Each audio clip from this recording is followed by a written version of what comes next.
Welcome to today's deep dive into one of Hollywood's most intriguing figures with Fame Factor by Skoob. This story is about a man who somehow manages to be both timeless and completely modern, both independent and deeply embedded in the studio system, both beloved and controversial. George Clooney isn't just another movie star. He's a walking contradiction, a carefully crafted persona that seems to exist in multiple dimensions of Hollywood simultaneously. Today, we're going to unpack the fascinating paradox that is George Clooney, from his nostalgic brand that channels Hollywood's golden age to his strategic navigation of the modern film industry, his political activism that makes him a lightning rod for controversy, and his venture into celebrity activism that raises profound questions about fame and social change. I'm your host, Sonia Lambert, and prepare yourselves as we're about to explore how one man became the perfect embodiment of everything Hollywood represents, for better and for worse. Let's start with something truly remarkable about George Clooney. He doesn't just act like a classic Hollywood star, he is one. Despite being born decades after Hollywood's golden age ended, it's as if someone took the essence of Clark Gable and Cary Grant, mixed it in a laboratory, and created the perfect nostalgic cocktail. But here's where it gets interesting. Clooney's nostalgia isn't accidental. It's so meticulously crafted that it almost feels artificial. Like he's been designed from our collective memories of what a movie star should be. Look at his filmography and you'll see this pattern everywhere. Oh brother, where art thou? Takes us to Depression-era Mississippi. Good Night and Good Luck drops us into the 1950s McCarthyism. The Good German recreates post-World War II Berlin with such dedication to period authenticity that they actually use production technologies that were becoming obsolete. This isn't just about period pieces, though. Even when Clooney makes modern films, he's channeling the past. Intolerable Cruelty deliberately evokes those snappy screwball comedies of the 1930s and 40s, the same genre where Gable and Grant made their names.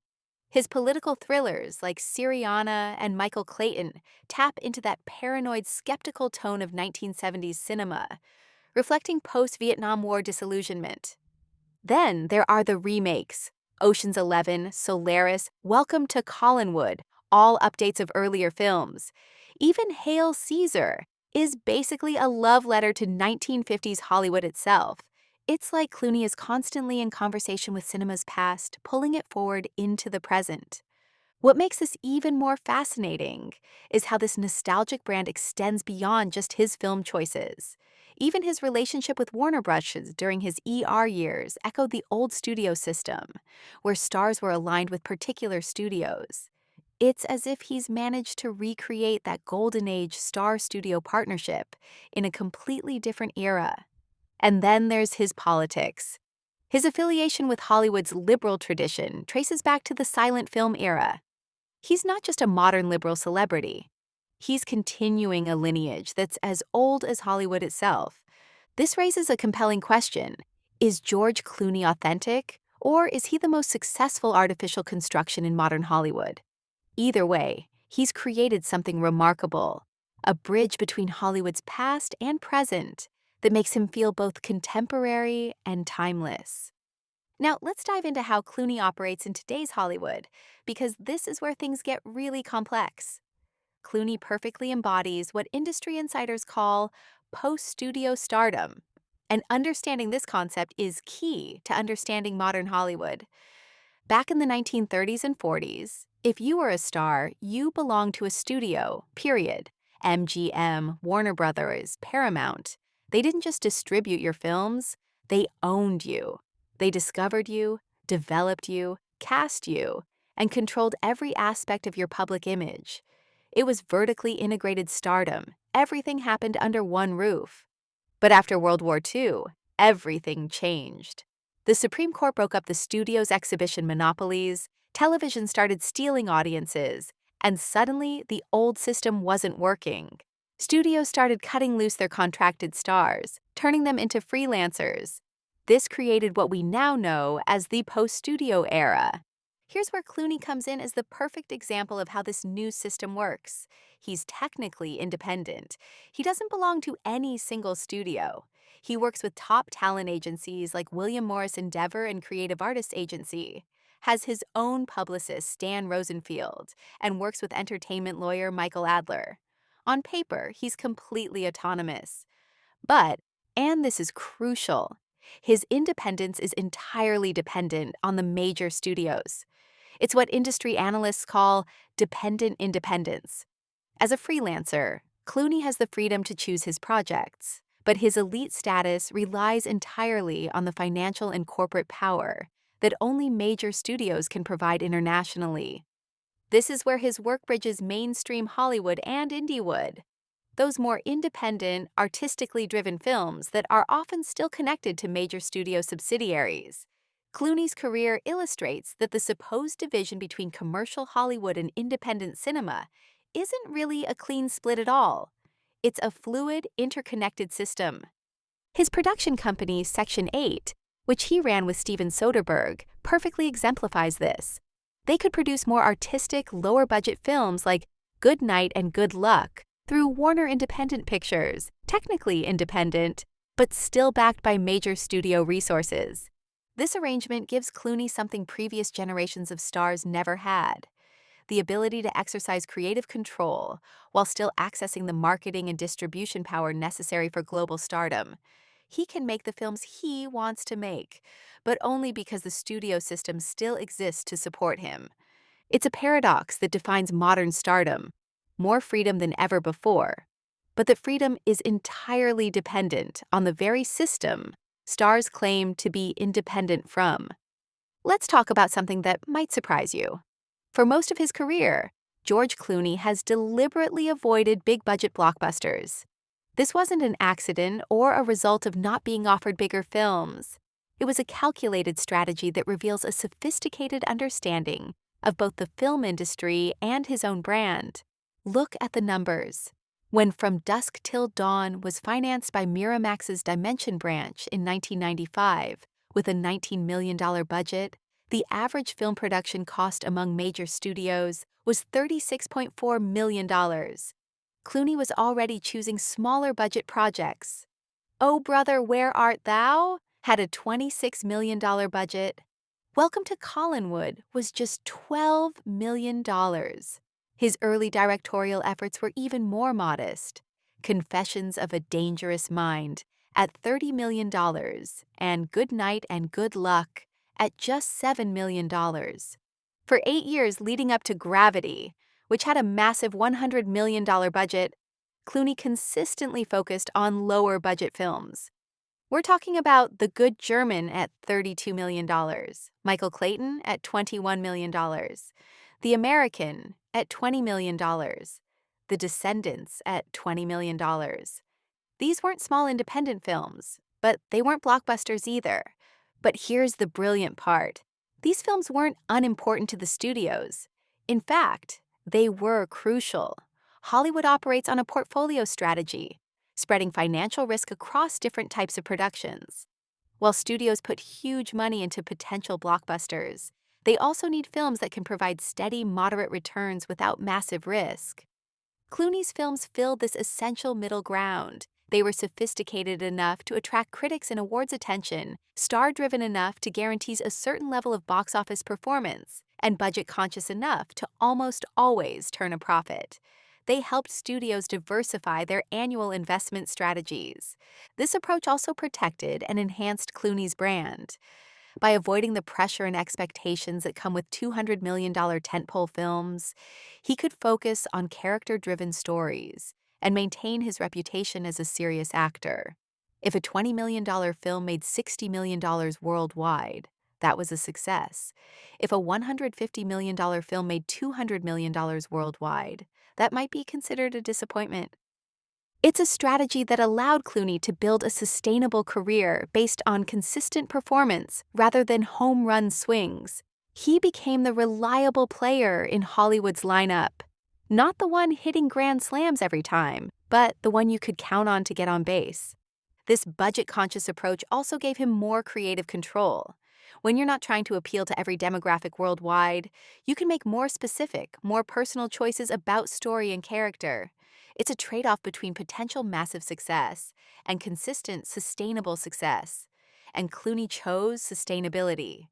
Now we need to address the elephant in the room, George Clooney's politics, and why he's become such a target for conservative criticism.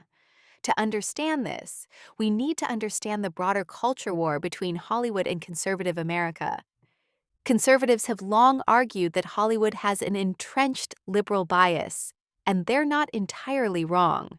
While Hollywood has produced notable conservative figures like Charlton Heston, Clint Eastwood, Arnold Schwarzenegger, and Bruce Willis, the majority of publicly political stars do lean left. They advocate for humanitarian causes, express anti-war viewpoints, and support Democratic candidates. This frustrates conservatives, who see Hollywood's massive cultural influence as a problem. Republican Senator John McCain once said, "If Washington is a Hollywood for ugly people, Hollywood is a Washington for the simple-minded." It's a cutting remark that reflects conservative skepticism about celebrities weighing in on political issues. Conservative activist David Horowitz, who heads the Center for the Study of Popular Culture, argues that Hollywood actually blacklists conservative viewpoints.